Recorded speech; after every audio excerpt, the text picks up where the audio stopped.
Okay, so we had a little swarm today. A couple gals are sitting up here at the pad watching the kids, and Camille said, "Sam, I think your bees are swarming," and they definitely were. All these bees just flew right up out of the hive, and fortunately for me, they landed right here. This is like 3 feet off the ground today. So I just pulled that big ball of bees. I put them on this, or I put them into this empty box right now. It's got the frames in there, and I think we got the queen.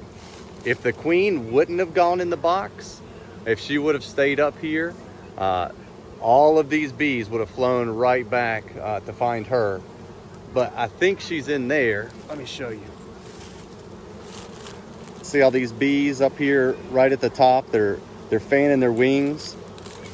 They're spreading her scent, her pheromones around so that all the other ones can find them. So I think now I'm gonna wait, because I think they're doing what I want them to do. But maybe just got a new hive today.